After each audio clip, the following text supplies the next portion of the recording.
Olá, meu amigo estudante, minha amiga estudante, você que está se preparando aí para a prova da OAB, professor Ronaldo Rolim de volta com o nosso curso de resolução de questões de processo civil. O que é que nós vamos trabalhar agora? Está aí na tela, recursos e ação rescisória. Tem muita questão interessante acerca desse tema. Então vamos lá, sem mais delongas, para a primeira questão, que foi da última prova, objetivo do 31º exame de ordem. Deixa eu colocar aqui na canetinha. Então vamos lá. Em um processo em que Carla disputava a titularidade de um apartamento com Marcos, este obteve sentença favorável por apresentar em juízo cópia de um contrato de compra e venda e termo de quitação anteriores ao contrato firmado por Carla. A sentença transitou em julgado sem que Carla apresentasse recurso. Ora, se a sentença transita em julgado, não cabe mais recurso. Você já sabe que é a hipótese de ação rescisória. Transitou em julgado, ação rescisória para rescindir a coisa julgada. Alguns meses depois, Carla descobriu que Marcos era réu em um processo criminal, no qual tinha sido comprovada a falsidade de vários documentos, dentre eles o contrato de compra e venda do apartamento disputado referido ao termo de quitação. Perceba que o documento que Marcos utilizou para ganhar a ação contra Carla é falso. E a sentença transitou em julgado. Pode continuar uma coisa julgada que foi dada com base numa falsidade, pode permanecer? Claro que não. Caberá, então, ação rescisória, cujas hipóteses estão previstas no artigo 966. No caso aqui em tela, da falsidade de documento, é o seu inciso 6. Então, você precisa conhecer as hipóteses de apresentação de ação rescisória lá no artigo 966. E o prazo está certo de 2 anos. Sendo assim, vamos lá para as alternativas. Letra A. A Carla pretende, com base em seu contrato, retornar ao juiz para buscar o direito ao imóvel. Para isso, ela pode, letra A, interpor recurso de apelação? Não, transitou em julgado. Propor reclamação? Não, transitou em julgado. C, ajuizar rescisória? Sim, demonstrando que a sentença foi fundada em prova cuja falsidade foi apurada em processo criminal. Artigo 966, inciso 6 do CPC. Letra C, portanto, é a nossa resposta correta. Olha a letra D. Requerer cumprimento de sentença diretamente no juízo criminal para que a decisão que reconhecer a falsidade do documento valha como título judicial para transferir. Nada a ver, pelo amor de Deus. Tá certo? Então, letra C é a única resposta satisfatória, a única correta dessa questão. Vamos em frente. Segunda questão do 29º exame de ordem. Na vigência do Código de Processo Civil de 2015, José ajuizou a ação contra Luísa, postulando uma indenização de R$100 mil, tendo o pedido formulado sido julgado integralmente procedente por meio de sentença transitada em julgado. Se falou de sentença transitada em julgado, nós temos aqui ação rescisória. Diante disso, José deu início ao procedimento de cumprimento de sentença, tendo Luísa executada, apresentada a impugnação, a qual, no entanto, foi rejeitada pelo respectivo juízo, por meio de decisão contra a qual não foi interposto recurso no prazo legal. Prosseguiu-se ao procedimento do cumprimento de sentença para a satisfação do crédito reconhecido em favor de José. Ocorre que, após o trânsito em julgado, mais uma vez, trânsito em julgado da sentença exequenda e restrição da impugnação, ação rescisória, o STF proferiu acórdão em sede de controle de constitucionalidade concentrado, reconhecendo a inconstitucionalidade da lei que fundamentou o título executivo judicial que havia condenado Luísa na fase de conhecimento. Olha só, a questão ela é bem grande, mas ela termina aí. Ora, se o STF reconheceu a inconstitucionalidade da lei em controle concentrado de constitucionalidade, no caso aqui, ele fala controle de constitucionalidade concentrado, isso daqui tem efeito ex tunc. Significa que uma lei que é inconstitucional, ela não deveria ter produzido efeitos desde o momento em que ela foi promulgada. É como se ela não existisse. E é controle de concentrado, então também tem efeito erga omnes. Significa o quê? Que vai produzir efeito para toda a sociedade. Não falou de modulação de efeitos, não falou de mais nada.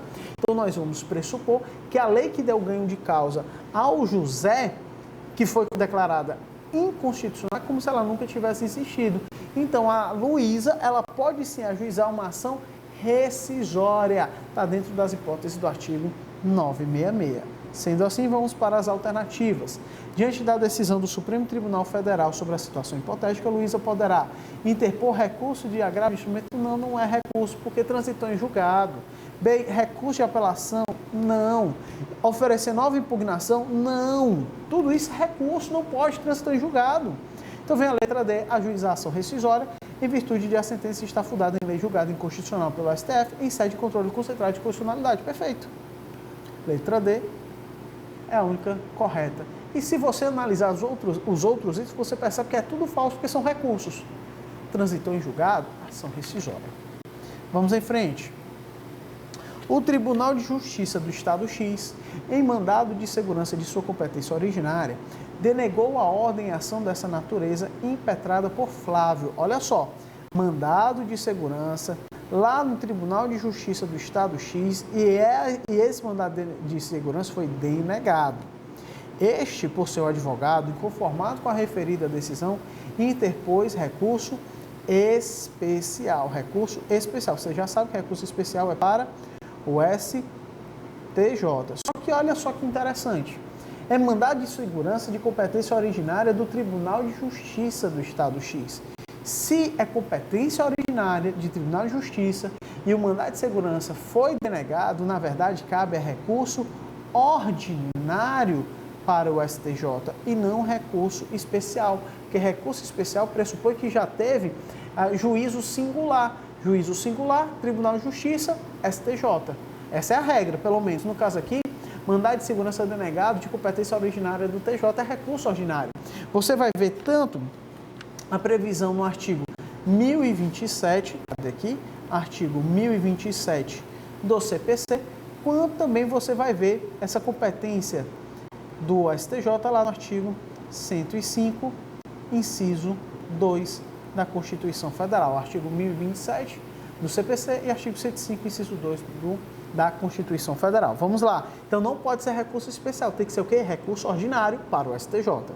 Letra A. O STJ poderá conhecer do recurso especial por aplicação do princípio da fungibilidade recursal? Não. Isso aqui é um erro grosseiro, não pode. Então não se aplica a fungibilidade recursal. B. O recurso especial não é cabível na hipótese. Verdade. Eis que as decisões denegatórias em mandados de segurança de competência originária de tribunais de justiça somente podem ser impugnadas por meio de recurso extraordinário. Ele está dizendo que não pode para o STJ, vai direto para o STF, não faz sentido. Não faz sentido, tem que passar pelo STJ. Está falsa a letra B. Letra C. O recurso especial não deve ser conhecido na medida em que o recurso ordinário se mostra cabível no caso em tela. Perfeito. Letra C, portanto, é a nossa resposta correta. Olha a letra D. As decisões denegatórias de mandatos de segurança de competência originária de tribunais são irrecorríveis? Claro que não. Vamos em frente. Mariana ajuizou ação de cobrança em face do Banco Racional S.A. para buscar a restituição de valores pagos a título de tarifa de manutenção de conta, cobrados durante o período em que era titular de conta corrente perante tal banco. O juízo de primeiro grau, após a apresentação de contestação pelo Banco Racional S.A., determinou que, em razão de o STJ ter afetado para julgamento sobre o rito de recursos especiais repetitivos, a questão concernente à legalidade da tarifa de abertura de conta, o processo ajuizado por Mariana deveria ficar suspenso até a publicação do acórdão parágrafo. Opa, mas espera aí, ele está sobrestando a ação de Mariana, porque o recurso especial repetitivo se trata de tarifa de abertura de conta. Opa, o da Mariana é tarifa de manutenção. O que o STJ está mandando suspender é a tarifa de abertura. Bacana. Após ser intimado da decisão de suspensão, o advogado ou advogada de Mariana analisou o processo afetado para julgamento pelo STJ e entendeu que a questão debatida sobre o rito de recursos repetitivos não era a mesma debatida no processo ajuizado por Mariana, porque discutia outra tarifa bancária. Diante disso, pretendia insurgir-se contra a suspensão do processo para que ele volte a tramitar regularmente. Aqui é o famoso distinguish, né? Distinguish. O meu caso não é o mesmo caso, ele apresenta uma peculiaridade que o torna diferente do caso de precedentes judiciais, de recursos especiais repetitivos, é o famoso distinguish, tá certo? E olha só, quem foi que suspendeu? Quem suspendeu foi o juízo de primeiro grau. O juízo de primeiro grau foi quem suspendeu. Sendo assim, isso aqui é um pouquinho complicado, né? Mas sendo assim, nós vamos recorrer ao artigo 1037, parágrafos 9º, 10 e 13. Parágrafos 9º, 10, 13 não, perdão. Parágrafos 9º e 10. Deixa eu pegar aqui a borracha. Parágrafos 9º e 10. Bacana. Vou colocar aqui a caneta de volta. Parágrafos 9º e 10. O que é que ele fala? No parágrafo 9º, ele fala que o advogado, que a parte, ela pode apresentar um requerimento a fim de fazer com que o seu processo não seja suspenso, que o seu processo continue tramitando regularmente, desde que apresente essa distinção, esse distinguish. No caso, era a tarifa de manutenção e o STJ mandou suspender os casos que tratam de tarifa de abertura. É diferente? É. E essa pequena diferença faz com que o pedido de Mariana seja plausível. Agora, a quem ele vai dirigir esse requerimento de continuidade do processo? Ora, se quem suspendeu for juízo de primeiro grau, lá no parágrafo 10, inciso 1, fala. Então, esse requerimento vai ser dirigido ao juízo de primeiro grau que mandou suspender. Se fosse no tribunal, seria ao relator, seria ao plenário, o que fosse. Mas aqui é o juízo de primeiro grau, tá certo? Sendo assim, vamos para as alternativas. Letra A, né, sobre o procedimento a ser adotado por Mariana, assinar a afirmativa correta. Letra A, deverá peticionar ao Superior Tribunal de Justiça, demonstrando a distinção de seu caso e requerendo prosseguimento. Opa, quem mandou suspender não foi o STJ, foi o juiz de primeiro grau. Sendo assim, o requerimento é para o juiz. Artigo 1037, parágrafo 10, inciso 1. B, deverá peticionar o juízo de primeiro grau. Perfeito. Demonstrando a distinção de seu caso e requerendo prosseguimento. E caso seja negado o pedido, poderá interpor agravo de instrumento. Opa, agora sim, se for negado o pedido. Agora sim, nós vamos para o artigo 1037, o mesmo artigo, só que o parágrafo 13.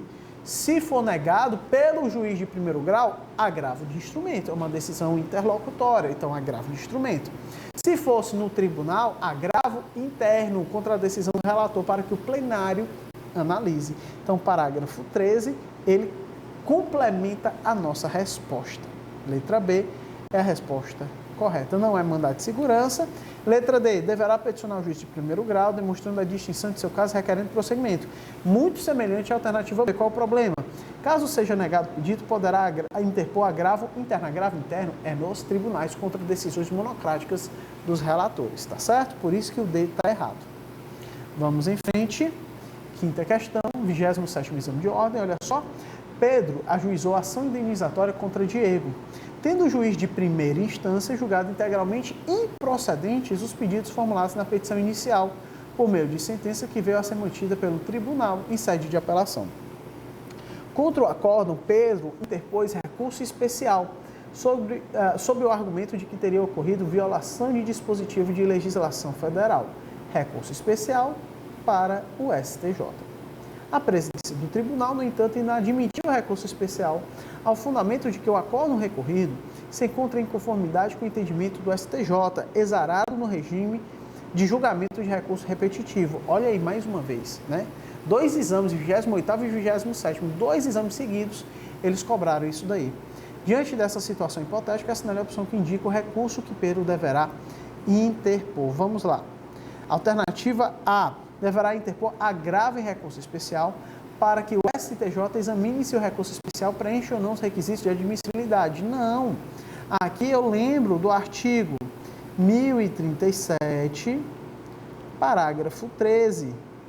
Se ele faz um requerimento ao tribunal pedindo para que o seu processo continue regularmente e o tribunal nega, o relator nega, lá no artigo 1037, parágrafo 13, inciso 2, o que cabe aqui é o agravo interno para que o tribunal tome conhecimento. Aí vem a letra B, agravo interno, para demonstrar ao plenário do tribunal ou ao seu órgão especial que o acórdão recorrido versa sobre matéria distinta, ou seja, o distinguish, daquela examinada pelo STJ no regime de julgamento do recurso repetitivo. Olha só, é semelhante ao que nós explicamos na questão anterior. Muito provavelmente, esse tema foi repetido na prova seguinte, porque no 27º exame, teve muita gente que errou. E aí no 28º, eles, opa, vamos cobrar de novo. Muito provavelmente. Então, a letra B é a resposta correta. Letra C, agravo interno para demonstrar o STJ? Não é o STJ, é ao tribunal respectivo. E não é recurso extraordinário, porque não cabe aqui STF, não tem nada a ver com STF. Vamos em frente, sexta questão. José ajuizou a ação de indenização por danos morais, materiais e estéticos em face de Pedro. O juiz competente, ao analisar a petição inicial, considerou os pedidos incompatíveis entre si, razão pela qual indeferiu com fundamento na idépsia. Olha só, a petição foi indeferida, indeferimento da petição inicial. Nessa situação hipotética, assinale a opção que indica o recurso que José deverá interpor. Ora, se for indeferida, o juiz sentenciou, ele extinguiu o processo sem resolução de mérito. É uma sentença. Contra sentenças cabe apelação. Contra sentenças cabe apelação. Então vamos lá, letra A. Cabe nessa situação hipotética, assinale a opção que indica o recurso que José deverá interpor. Letra A. Apelação, verdade. Sendo facultado ao juiz no prazo de 5 dias, retratar-se do pronunciamento que indeferiu a petição inicial. Perfeito, é o que fala o artigo 331. Perceba que a gente está falando de recursos, mas aqui está falando lá do indeferimento da petição inicial, tá certo?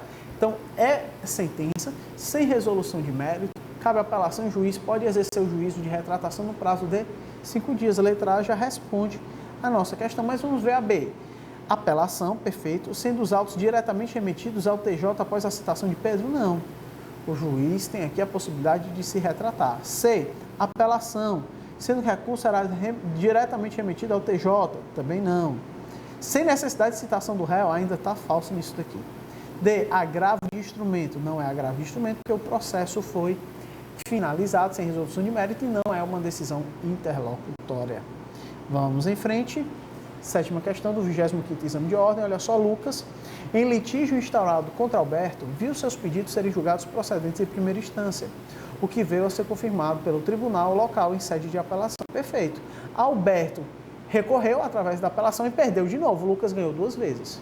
Com a publicação do acordo proferido em sede de apelação na imprensa oficial, Alberto interpôs recurso especial. Perceba que ele perdeu de novo e está recorrendo ao STJ, mais uma vez. Perdeu 2 vezes, está indo para o STJ. Alegando que o julgado teria negado vigência a dispositivo de lei federal. Simultaneamente, Lucas, que tinha ganhado, opôs embargos de declaração contra o mesmo acordo, suscitando a existência de omissão. Embargos de declaração, você vai encontrar lá no artigo 1021.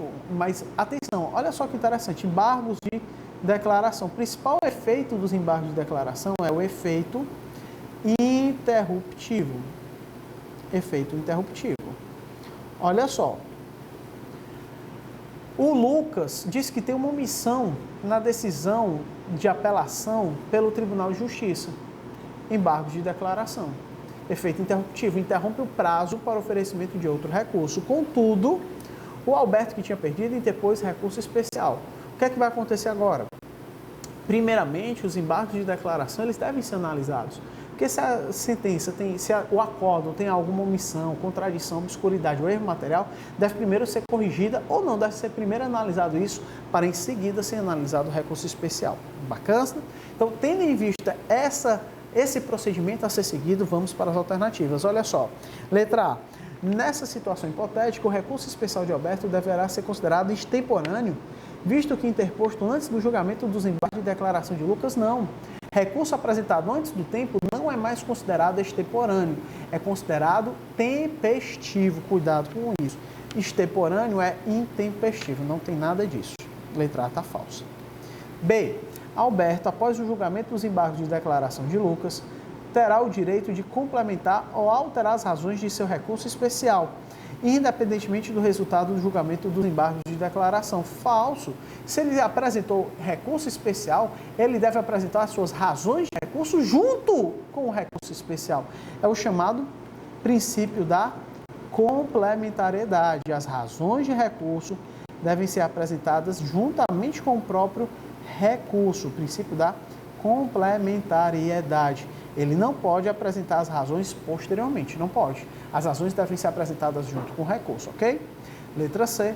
Alberto não precisará ratificar as razões de seu recurso especial para o recurso seja processado e julgado se os embargos de declaração de Lucas forem rejeitados, não alterando a decisão recorrida. Perfeito.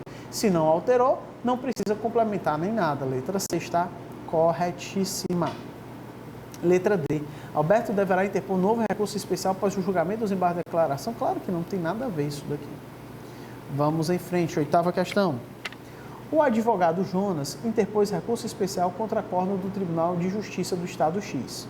Ocorre que, no corrente ano, a vice-presidência/presidência do referido tribunal negou seguimento ao recurso interposto, afirmando que o acórdão recorrido se encontra no mesmo sentido de precedente do STJ, sob o rito dos recursos repetitivos. Agora a gente já sabe. Se for negado, o que é que nós vamos interpor? Ah, foi negado porque aqui está o mesmo julgamento dos recursos repetitivos. Tem que se observar os precedentes judiciais. Sim, meu amigo, mas se eu acho que tem alguma distinção, eu faço requerimento ao relator. E se esse requerimento for negado, eu apresento o quê? Agravo interno, que tanto está previsto no artigo 1021 quanto no artigo 1037, parágrafo 13, inciso 2. Vamos lá. Nessa hipótese, caso deseje impugnar a referida decisão, o advogado deverá interpor agravo de instrumento. Não é agravo de instrumento, porque eu já estou falando de tribunal. Agravo de instrumento é contra decisões interlocutórias, não é o caso aqui.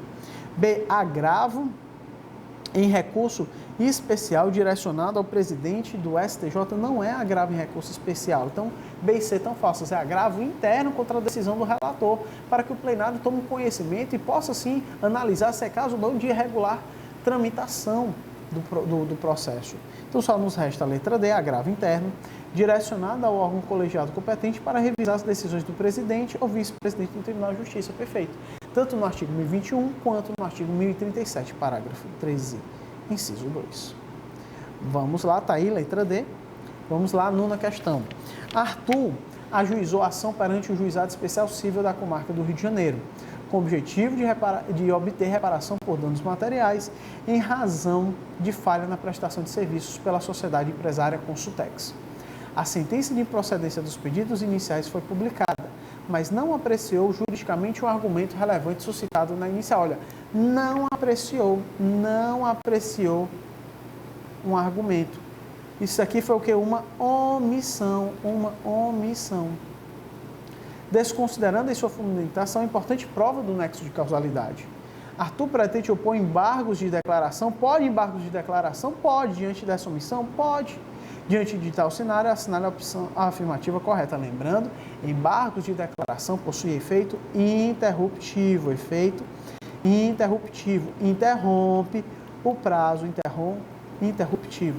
Interrompem o prazo para apresentação, para oposição, para interposição de outros recursos. Significa que o prazo volta a contar do zero. Cuidado com isso.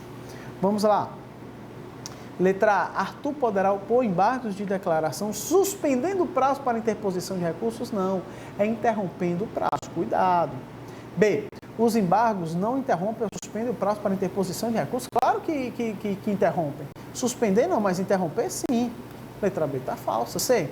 Eventuais embargos de declaração interpostos por Arthur interromperão, perfeito, o prazo para interposição de recursos para a turma recursal. Show de bola, show de bola. Nós temos aí, então, letra C como correta, ok? Vamos para a próxima questão do 23º exame de ordem. Olha só. Carolina, vítima de doença associada ao tabagismo, requereu em processo de indenização por danos materiais e morais contra a indústria do tabaco a inversão do ônus da prova, por considerar que a parte ré possui melhores condições de produzir a prova. Bacana. O magistrado, por meio de decisão interlocutória, para um pouquinho aqui, isso é decisão interlocutória.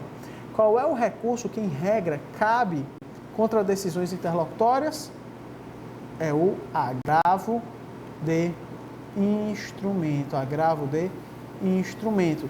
E você vai ter isso lá nas hipóteses do artigo 1015 do CPC. Falou de decisão interlocutória, em regra, agravo de instrumento. Então, o magistrado, por meio de decisão interlocutória, indeferiu o requerimento por considerar que a inversão poderia gerar situação em que a desincumbência do encargo seria excessivamente difícil. Sobre a hipótese apresentada, assinale a afirmativa correta. A decisão é impugnável por agravo interno? Não, se nós estamos falando de juiz singular, não cabe agravo interno. Agravo interno é contra a decisão monocrática de relator lá no tribunal. B, a decisão é irrecorrível? Opa, não é irrecorrível, está dentro das hipóteses do artigo 1015. C, a decisão é impugnável por agravo de instrumento. Perfeito, olha aí, mais fácil do que a gente pensava. E D, a parte autora deverá aguardar a sentença? Não, está dentro das hipóteses do artigo 1015. Letra C, portanto, é a resposta correta. Vamos para a 11ª questão.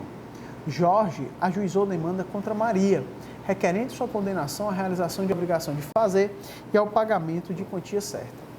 Fez requerimento de tutela provisória de urgência em relação à obrigação de fazer. Após o transcurso da fase postulatória e probatória sem análise do mencionado requerimento, sobreveio sentença de procedência de ambos os pedidos autorais, em que o juízo determina o imediato cumprimento da obrigação de fazer. Diante de tal situação, Maria instrui seu advogado a recorrer apenas da parte da sentença relativa à obrigação de fazer. Nessa circunstância, o advogado de Maria deve, olha só, o que é que o juiz deu? Sentença de procedência de ambos os pedidos autorais, O que foi? Obrigação de fazer e quantia certa. E ainda fez pedido de tutela provisória de urgência em relação à obrigação de fazer. Mas ela quer apenas, aqui ó, a sentença em relação à obrigação de fazer. Beleza, se é sentença contra sentença, cabe apelação. Show de bola. Aí vem. Nessa circunstância, o advogado de Maria deve impetrar mandado de segurança? Claro que não, é uma sentença. Contra a sentença cabe o que? Apelação. Cuidado, está lá no artigo 1009. B. Interpor agravo de instrumento? Claro que não, é uma sentença. Agravo de instrumento é contra decisões interlocutórias. C. Interpor apelação impugnando o deferimento de tutela provisória e a condenação final, a obrigação de fazer. Perfeito, artigo 1009. Olha a letra D, interpor agravo de instrumento? Não pode. Tá certo? E aqui você tem, inclusive, lá no artigo 1009, parágrafo 1º, se não pode recorrer da tutela provisória, recorre no momento da apelação como preliminar de apelação. Bacana? Então, 11ª questão, está aí o gabarito, letra C de casa. Vamos em frente. 12ª questão. Davi ajuizou a ação em face de Heitor, cumulando pedido de cobrança no valor de R$70 mil. Pedido de cobrança de R$70 mil e pedido indenizatório de dano material no valor de R$30 mil. O que é que a gente sabe? Se é valor da causa, os pedidos devem ser cumulados, então o valor da causa deve ser de R$100 mil. Ultrapassada a fase inicial conciliatória, Heitor apresentou contestação contendo vários fundamentos, dentre eles preliminar de impugnação ao valor da causa. Beleza. O juiz proferiu, isso daqui na contestação, o juiz proferiu decisão saneadora, rejeitando a impugnação ao valor da causa e determinando o prosseguimento do processo. Com base no caso apresentado, assinale a afirmativa correta. Heitor deveria ter apresentado incidente processual autônomo de impugnação ao valor da causa? Não. Autônomo não, olha só. Veja bem comigo. Se o juiz indeferiu a impugnação ao valor da causa, isso é o quê? Uma decisão interlocutória. Beleza, é uma decisão interlocutória. Em regra, qual é o recurso cabível contra a decisão interlocutória? Agravo de instrumento. Só que para você analisar essa decisão interlocutória, se cabe ou não agravo de instrumento, você tem que analisar o rol taxativo do artigo 1015. Cabe agravo de instrumento, nesse caso, contra decisão que rejeita a impugnação ao valor da causa? Não cabe. Não cabe. Se não cabe, professor, quer dizer que eu não vou poder recorrer? Vai. Você vai recorrer lá no momento da sentença, como preliminar de apelação. Se não cabe como agravo de instrumento, recorre na apelação como preliminar de apelação. É o que fala o artigo 1009, parágrafo 1º, que eu falei anteriormente. Então tá aí, olha só, Heitor deveria ter apresentado incidente processual autônomo? Claro que não. B. Heitor poderá formular pedido recursal de modificação da decisão que rejeitou a impugnação ao valor da causa em suas razões recursais de eventual apelação. Perfeito. É exatamente isso que fala o artigo 1009, parágrafo 1º. Letra C. O valor da causa deverá ser de R$70 mil, não, R$100 mil, porque existe acumulação de pedidos. A impugnação do valor da causa somente poderá ser decidida por ocasião da prolatação da sentença de mérito? Claro que não. Claro que não. A gente explicou agora. Então, a única resposta correta é a letra B, de bola. Vamos em frente. 13ª questão. Apesar de ser do 19º exame de ordem, porque o CPC 2015 só foi pedido a partir do 20º exame de ordem, eu trago essa questão que pode ser respondida com o CPC atual, tá certo? Vamos lá, olha só, uma questão até com um enunciado grande, né? Brenda atualmente com 20 anos de idade, estudante do segundo período de Direito, percebe mensalmente pensão decorrente da morte de seu pai. Sucede, contudo, que ela recebeu uma correspondência do fundo que lhe paga a pensão, notificando-a de que no dia 20 do próximo mês, quando completará 21 anos, seu benefício será extinto. Inconformada, Brenda ajuizou a ação judicial requerendo em antecipação de tutela, a continuidade dos pagamentos e, por sentença, a manutenção desse direito até pelo menos completar 24 anos de idade, quando deverá terminar a faculdade. Tal demanda, contudo, é rejeitada liminarmente pelo juízo da terceira vara.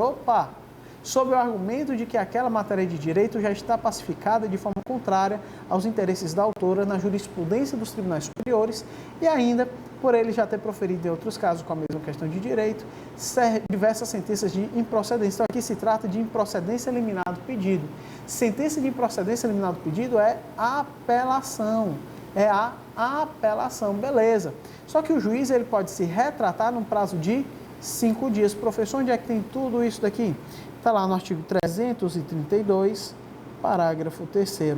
Perceba que nós falamos de recurso, mas não na parte dos artigos 1009 e tudo mais. Recurso contra improcedência eliminado pedido é apelação. E o juiz pode exercer o juízo de retratação no prazo de 5 dias. Ah, professor, é semelhante à questão lá do indeferimento da petição inicial? Exatamente. Lá no artigo 331 também cabe apelação e o juiz pode se retratar no prazo de 5 dias. Sabendo disso, vamos lá. Sobre os fatos descritos, assinale a afirmativa correta, letra A. A decisão acima mencionada, se transitada em julgado, não faz coisa julgada material, na medida que a ausência de citação do réu impede a formação regular do processo. Calma. No indeferimento da petição inicial, é que nós temos aí realmente sentença sem resolução do mérito. Improcedência eliminado pedido é sentença com resolução do mérito e pode fazer coisa julgada material? Sim. Letra A, portanto, está falsa. B. No caso de eventual recurso de Brenda, o juízo que proferiu a sentença poderá, se assim entender, retratar-se, exato, no prazo de 5 dias, 332, parágrafo 3º. Então, a letra B é a resposta correta. Olha a letra C. Se a matéria de mérito estivesse pacificada nos tribunais superiores em favor da autora, poderia o magistrado, ao receber a petição inicial, sentenciar o feito e julgar desde logo procedente o pedido? Não. Ela não pediu tutela da evidência, ele tem que respeitar aqui o contraditório em ampla defesa. A letra C está falsa. E letra D, mesmo que a demanda envolvesse necessidade de produção de prova pericial, o magistrado poderia se valer da improcedência liminar, tendo em vista a força dos precedentes dos tribunais superiores. Claro que não, se precisa de prova pericial, é porque não está forte o suficiente para ele julgar improcedente liminarmente. Bacana? Meu amigo, minha amiga, nós vamos encerrando por aqui essa parte de recursos e ação rescisória. Tem assuntos que sempre são cobrados com mais frequência, mas se você sabe que agravo de instrumento é contra a decisão interlocutória, apelação contra a sentença, recurso ordinário contra a decisão de competência originária dos tribunais, você já sabe muita coisa mesmo.